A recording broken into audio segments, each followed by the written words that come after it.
Ito guys, may gagawin tayong isang Xiaomi 11 Lite 5G. Ang problem nito ay deadbolt. So ito guys ay hindi nagcha-charge. Ayan.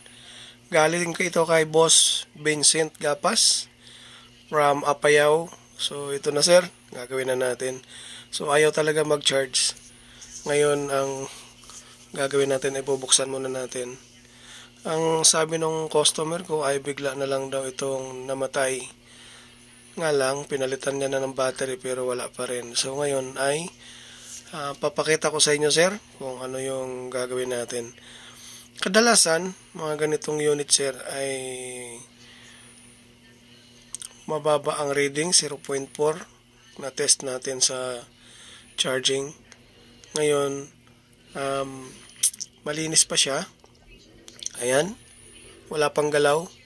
So, maganda itong ganitong itsura kasi pag ganito wala pang galaw, kadalasan talaga guys, basta hindi overheated ay nagagawa natin. Ngayon, babakbakin lang muna natin yung mga ano ito. Ayan, tatanggalin natin para malinis. Saka natin babakbakin. So, gagamit ako dito guys ng 360 degrees na init.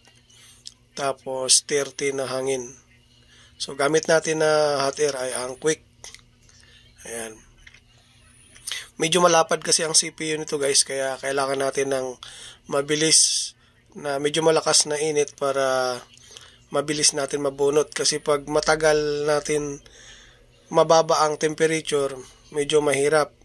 Magkakaroon tayo ng conflict. So mabilisan ang bunot natin dito guys para mabilis din makuha yung CPU kasi hindi natin pwedeng ibabad ng matagal dahil nga ang CPU na to ay masilan, kaya didiskartehan natin dito ng mabilis. Ayan, tatanggalin muna natin yung pinakagilid. Ayan guys. So bali dalawa gamit ko guys, yung mga pantanggal ko ng mga gilid-gilid, yung Gordak ang gamit ko. So yung pinakaluma kong hot air. O kahit papaano buhay pa rin, nakakatulong pa rin siya. Ayan.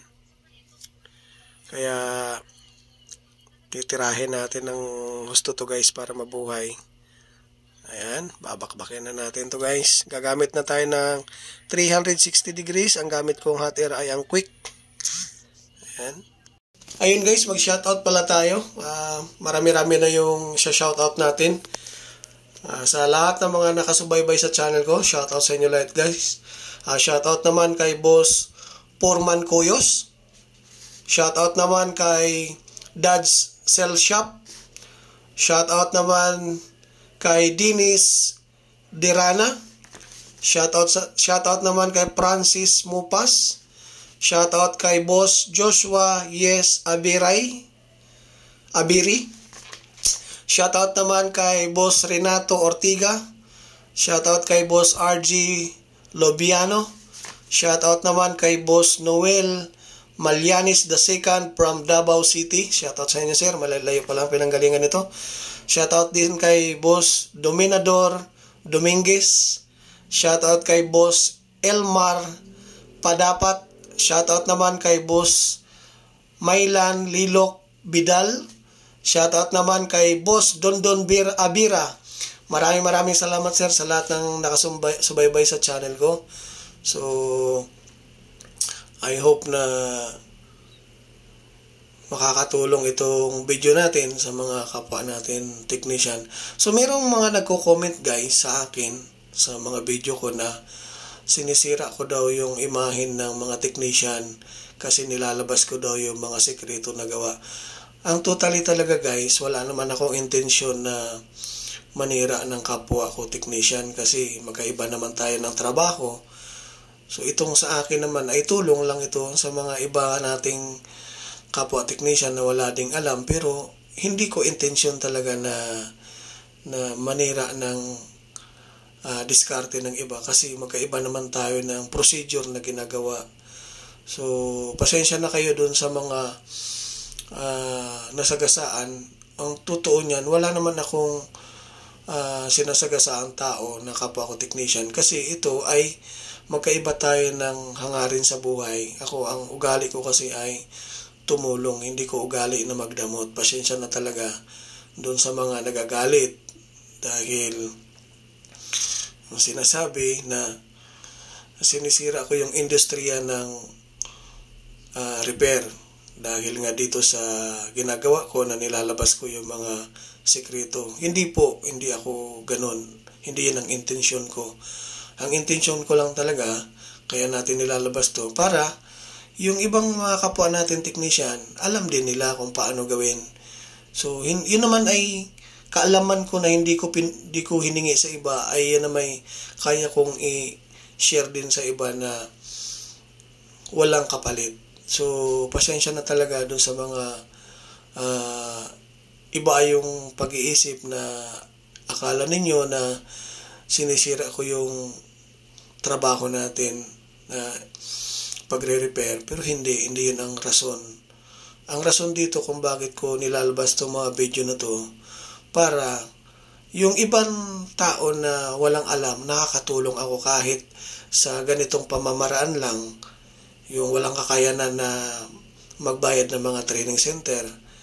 So wala silang kakayanan na sumugal. So ito sa ganitong pamamaraan, kahit basic lang, meron silang mapupulot na idea. So sa akin ganun.